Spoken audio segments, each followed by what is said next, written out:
Hey everybody, and welcome back to Game Informer. Today we're going to be taking a look through the town of Monster Hunter so you can find out everything you can do and how to interact with the many systems in play there. I'm your host, Dan Tack, and joining me is Ben Hanson. Hello, Dan Tack. Spoilers if you care about endgame suits and costumes and wardrobes, Now, right? this is not it. Yeah, spoiler warning. This is not a game that I believe has anything that you should care about spoiling, but just in case you're a diehard and you want to not know anything, you can bail now. Yes. If you want to learn about what you're going to be unlocking in town, then come join us, because we're going to take a look right now. And look at this. Your character is Solid Snake at the end of the game. Yes, this is actually Game Informer cover armor. This is the Nerd Giganti set. Interesting. What about your Palico? She looks Palico beautiful. has let's not talk about that boss, but it's a very late game boss. Really? Okay, that's super spoiler. Right, just to keep that one a secret, all right? We'll talk about everything else. So we get to town here. This is the town you're going to be engaging with. It has many different levels and many different things to do. Mm-hmm. Some of these things you'll unlock over the course of the game, and we're going to go through each one now, just so you get a sense of all the stuff you can do in the progression loop here, which is really great and really satisfying. So are you hoping people watch this to understand where things are, or just what the end game state of the town will look like? Just where things are and what they do. I think it can be really confusing to a new player especially. Oh, yeah. So this one is the most basic. This is the provision stockpile. You can figure this out. This is the item shop. All right, this one's easy. Come here after every mission, load up on your potions, your bombs, your ammo, your jerky, whatever you need, and that's going to differ from whatever class you're playing. Like, as a katana user, I don't need any of this junk, right? But if I was a bowcaster or anything like that, I would need some of this stuff. But anyway, this is a supply store. It's an item shop, your basic RPG item shop. Everybody can understand that. Things are going to get a little more tricky, though, here. Okay. This is the resource center. This is essentially the spot for your daily quests, which aren't really daily quests. Let's go over this. This is all the stuff you're doing that isn't a hardcore quest. So you can do these bounties. Mine 15 times, get insects 7 times. Because the main quests are all on the quest board, right? They'll be given bonus. We're going to talk about main quests in a little bit. Okay. Let's consider these side quests. Side quests. That you can load up on and do while you're doing other quests. Okay. So, again, these are things that are just going to give you more armor upgrades, more research points that you can spend at a variety of locations, which we're going to take a look at. So this is where you stack up your stuff. Like, if I'm going to go out and fight a monster, I can come here and at least grab like 7 other quests to do while I'm doing that. Picking up fruit and berries, mining, whatever. You got it.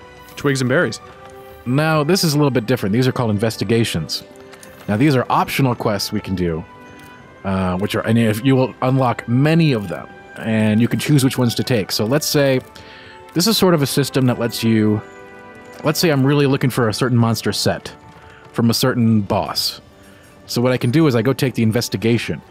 So it's like doing the regular quest, but I get additional rewards at the end.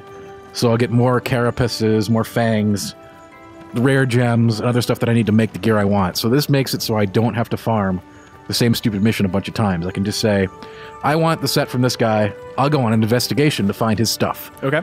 And these are going to have little variants. Like, some of them you have to do really quick. Some of them you can't die on. Some of them have different player limits. There's all kinds of quirks. But these are basically optional versions of main quests or harder versions that are good ways to get the loot that you want. Do you feel like this explanation is necessary? Does the game not tutorialize a lot of this stuff well? I don't think that it's as explicit. Yeah. It certainly, there's a good tutorial system, but there's so much to take in on this game. And then, of course, we also have the research center. We have the delivery center, which these unlock things like new campsites, new recipes at the canteen. Okay. These are all really good to do. So do them when you have the supplies to turn in. Okay. They basically just unlock extra stuff. Gotcha. And that's the resource center. A really great place to go. When we were on the cover story trip, because we did a cover story on this game, they were cagey about whether or not this is the only town.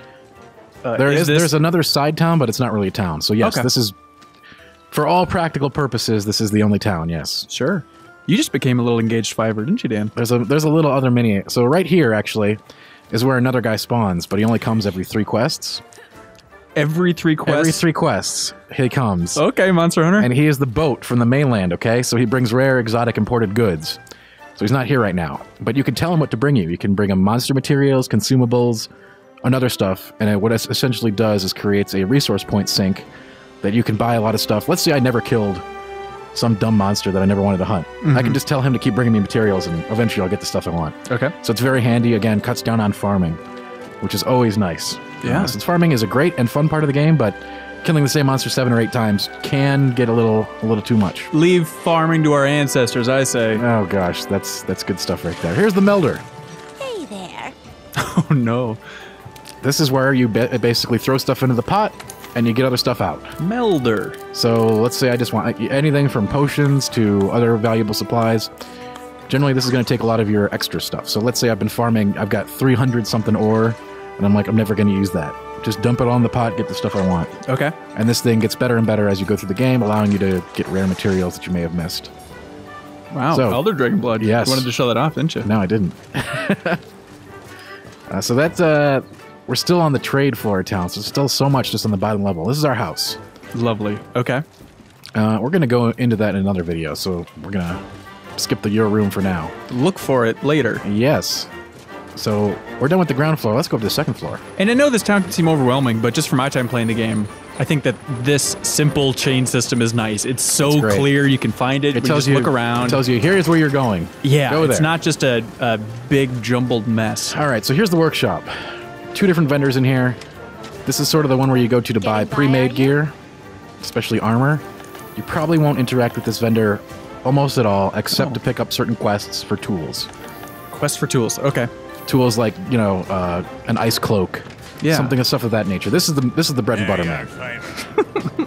This is where you build everything. Yeah, okay. So from Palico equipment to your own gear to upgrades, this is where it's at, and you can see the trees here, like, item trees are pretty advanced in this game. So, yeah. Get to know this dude. You will spend a lot of time with this guy, and not all these tier trees are unlocked at the beginning of the game. So you'll unlock first tier, second tier, and then final tier. Okay.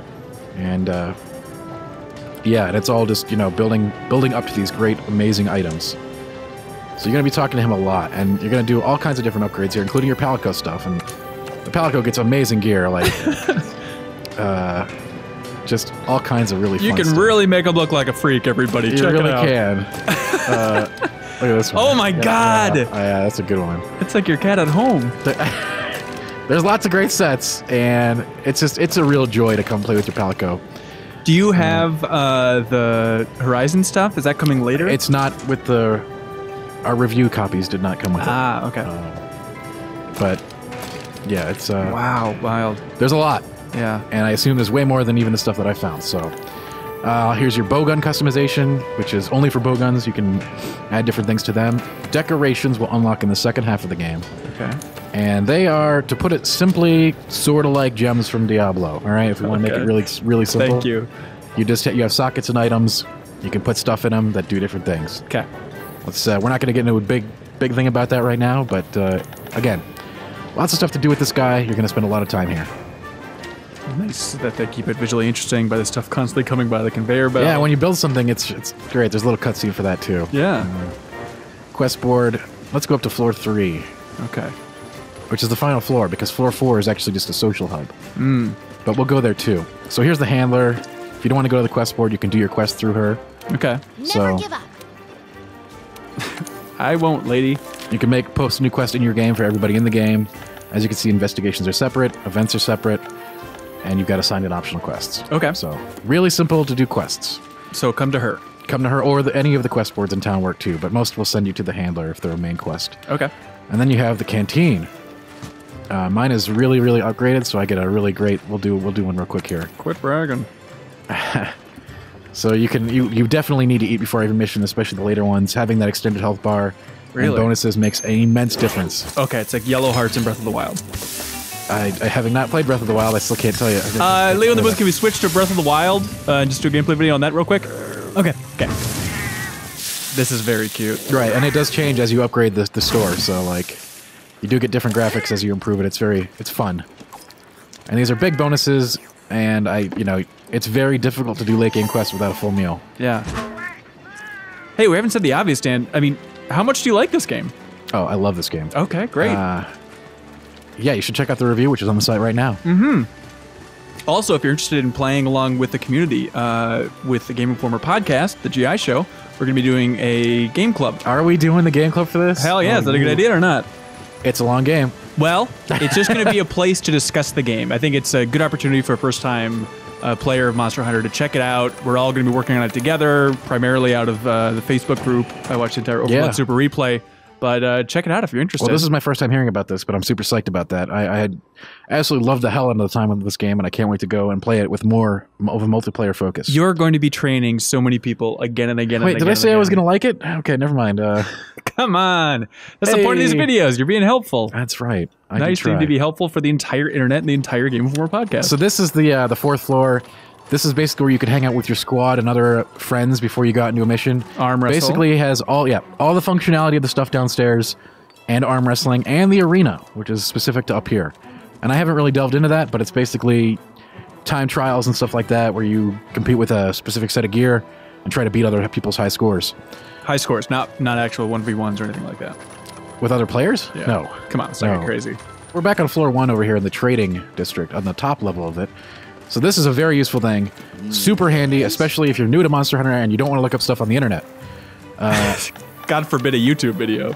Right, I'm telling you, like, for each monster, like, this is really cool.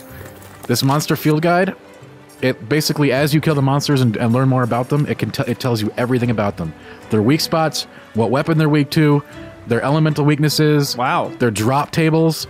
It's really great, really inclusive, and, like, it shows you exactly where the break-offs are, you know, where you should aim with what weapon. Super handy. And they do it in a fashion where it's like, you know, you're doing these investigations, picking up the monster tracks, killing the monster. These all give points. So in stuff that I haven't killed a lot of, I don't have this info. But yeah, you unlock it as you go, and it's great. Very, very key area for the town. It is. It's really helpful. Okay, awesome. So you want to check that out when you're going after a new hunt. Yeah.